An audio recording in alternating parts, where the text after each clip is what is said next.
आज रामनवमीच्या पावन पर्वाच्या निमित्तानं दसरा चौकामध्ये कोल्हापूरच्या सकल हिंदुत्व संघटनांच्या वतीनं आज महाआरती ठेवण्यात आली। मोठ्या प्रमाणावर हिंदुत्ववादी सर्व संघटना मोठ्या प्रमाणावर माता भगिनी रामलल्लांना वंदन करण्यासाठी इथं आले होते आणि खऱ्या अर्थानं तुम्हाला आम्हाला सगळ्यांनाच आनंद वाटणारा 550 वर्षापूर्वीचं स्वप्न आता पूर्ण झालं आहे आणि त्या निमित्तानं येऊ घातलेली रामनवमी खऱ्या अर्थानं लोकांच्यात उत्साह भरणार आहे।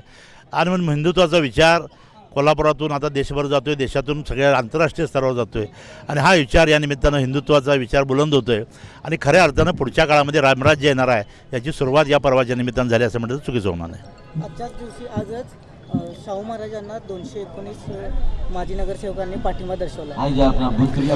आम्हाला सुद्धा परवा जवळजवळ 110 नगरसेवकांनी पाठिंबा दिला, 115 आणि अजूनसुद्धा असे नगरसेवक आहेत की जे अजून त्यामध्ये प्रवाहामध्ये यायचे आहेत। मग नगरसेवक असतील आणि त्याबरोबर कोल्हापूरचे नागरिक असतील मोठ्या संख्येनं आमच्याबरोबर येत आहेत आणि खऱ्या अर्थानं ही निवडणूक ही आता लोकांनी हातामध्ये घेतलेली आहे।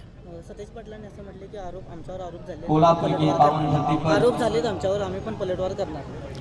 निवडणुकीत आरोप प्रत्यारोप हे होतच राहणार आणि पलटवार करणारी काही धमकी आहे का काय मला माहिती नाही, पण पलटवार हे होतच राहणार आहेत। निवडणुकीच्या रिंगणामध्ये होत असते आणि ती साहजिक आहे।